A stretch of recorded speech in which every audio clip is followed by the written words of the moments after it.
எரேமியா 30ஆம் அதிகாரம் 1ஆம் வசனம் முதல் 24ஆம் வசனம் வரை.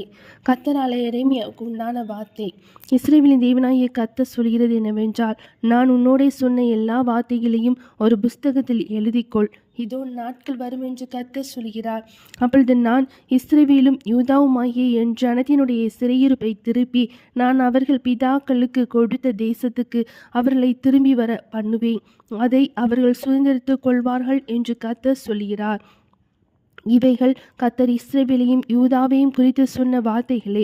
கர்த்தர் சொல்கிறது என்னவென்றால், தத்தளிப்பின் சத்தத்தை கேட்கிறோம், திகிலுண்டு சமாதானம் இல்லை.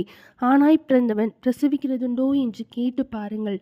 பிரசவிக்கிற ஸ்திரீயைப் போல் புருஷர் யாவரும் தங்கள் இடுப்புகளின் மேல் தங்கள் கைகளை வைத்திருக்கிறதையும் முகங்களெல்லாம் மாறி வெளுத்திருக்கிறதையும் நான் காண்கிறதென்ன? ஐயோ, அந்த நாள் பெரியது, அதை போலத்த நாள் இல்லை.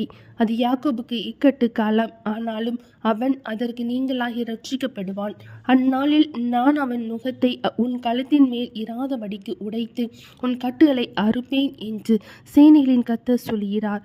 அந்நியர் இனி அவனை அடிமை கொள்வதில்லை. தங்கள் தேவனாகிய கர்த்தரையும் நான் தங்களுக்கு எழுப்ப போகிற தங்கள் ராஜாவாகிய தாவீதையுமே சேவிப்பார்கள். ஆகையால் என் தாசனாகிய யாக்கோபே, நீ பயப்படாதே, இஸ்ரவேலே கலங்காதே என்று கர்த்தர் சொல்கிறார். இதோ நான் உன்னை தூரத்திலும் உன் சந்ததியை தங்கள் சிறையிருப்பின் தேசத்திலும் இராதபடிக்கு ரட்சிப்பேன். யாக்கோபு திரும்பி வந்து அமர்ந்து சுகித்திருப்பான், அவனை தத்தளிக்க பண்ணுகிறவன் இல்லை. உன்னை ரட்சிப்பதற்காக நான் உன்னோட இருக்கிறேன் என்று கர்த்தர் சொல்கிறார்.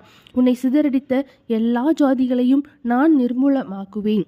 உன்னையோ நான் நிர்மூலமாக்காமலும் முற்றிலும் தண்டியாமல் விடேன், மட்டாய் தண்டிப்பேன். கர்த்தர் சொல்கிறது என்னவென்றால், உன் புண் ஆறாததாயும் உன் காயம் கொடிதாயும் இருக்கிறது. உன் காயங்களை கட்டும்படி உனக்காக ஏற்படுவார் இல்லை. உன்னை சொஸ்தப்படுத்தும் ஔஷதங்களும் இல்லை. உன் நேசர் யாவரும் உன்னை மறந்தார்கள், அவர்கள் உன்னை தேடார்கள். திரளான உன் அக்கிரமத்தின் நிமித்தமும் உன் பாவங்கள் பலத்து போனதின் நிமித்தமும் சத்துரு வெட்டும் வண்ணமாகவும் கொடியவன் தண்டிக்கிற வண்ணமாகவும் நான் உன்னை தண்டித்தேன். உன் நொறுக்குதலின் நாளும் உன் வேதனையின் மிகுதியினாலும் நீ கூக்குரல் இடுவானேன்.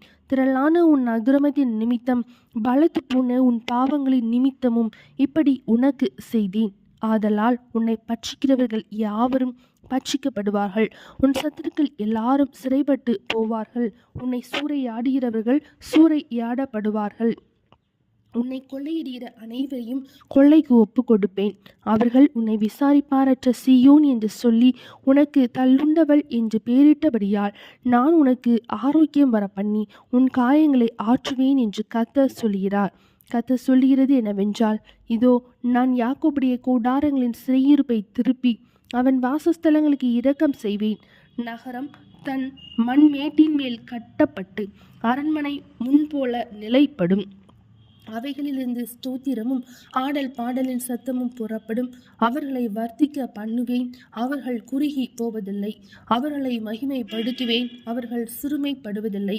அவர்கள் பிள்ளைகள் முன்போல் இருப்பார்கள். அவர்கள் சபை எனக்கு முன்பாக திடப்படும். அவர்களை ஒடுக்கின யாவரையும் தண்டிப்பேன். அவர்களுடைய பிரபு அவர்களில் ஒருவனாய் இருக்க அவர்களுடைய அதிபதி அவர்கள் நடுவிலிருந்து தோன்றுவார். அவரை சமீபித்து வர பண்ணுவேன். அவர் சமீபித்து வருவார். என்னிடத்தில் சேரும்படி தன் இருதயத்தை பிணைப்படுத்துகிற இவர் யார் என்று கர்த்தர் சொல்கிறார். நீங்கள் என் ஜனமாய் இருப்பீர்கள், நான் உங்கள் தேவனாய் இருப்பேன். இதோ கோராவாரி காற்றாகிய கர்த்தருடைய பெருங்காற்று உக்கிரமாய் எழும்பி அடித்து துன்மார்க்குடைய தலையின் மேல் மோதும். கர்த்தர் தம்முடைய இருதயத்தின் நினைவுகளை நடப்பித்து நிறைவேற்றும் அளவும் அவருடைய உக்கிர கோபம் தணியாது. கடைசி நாட்களில் அதை உணர்ந்து கொள்வீர்கள். எரேமியா 30ஆம் அதிகாரம் முடிந்தது.